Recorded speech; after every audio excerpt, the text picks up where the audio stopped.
হাফেজিয়া শেষ করে হাই স্কুলে ভর্তি হন রুহেল। এসএসসির পর আবার কওমি মাদ্রাসায় ভর্তি হন তিনি। কওমিতে ভর্তি হওয়ার পর পুলিশের চাকরির চেষ্টা করেন রুহেল। আমি হাফেজ হওয়ার পর আমি হাই স্কুলে এসএসসি পরীক্ষা দিয়েছি। এসএসসি পরীক্ষার পাশাপাশি যখন এসএসসি পাস করলাম, তারপর নিজের মনের মধ্যে একটা আগ্রহ জাগলো। তারপর আমি কওমি মাদ্রাসায় 1 বছর পড়েছি।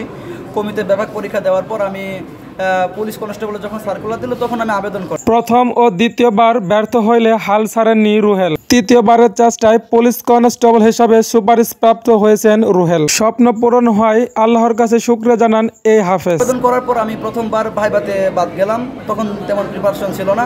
তারপর দ্বিতীয়তে আমি কঠিনভাবে প্রিপারেশন দিলাম, তবুও অনাকাঙ্ক্ষিতভাবে ভাইভাতে বাদ গেলাম। তারপর তৃতীয়বার, এবার আমার তৃতীয় মার্চ ছিল। আল্লাহর রহমতে আমি কঠোর পরিশ্রম করেছি এবং আল্লাহর নিকট অনেক দোয়া করেছি।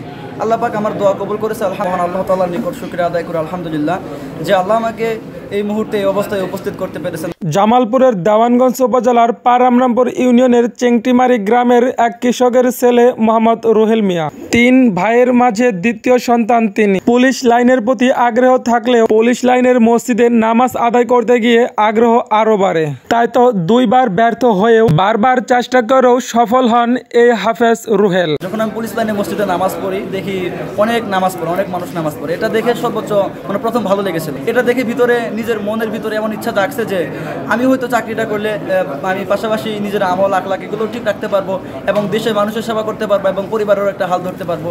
এইগুলো বিষয় আর কি। 3 বারের মাধ্যমে এবার সহ গত 3 বারের মাধ্যমে এটি এস্টাবলিশ করা সম্ভব হয়েছে। প্রকৃতপক্ষে একটা কথাই বলতে চাই যে কঠোর পরিশ্রম করে সে কখনো ব্যর্থ হয় না।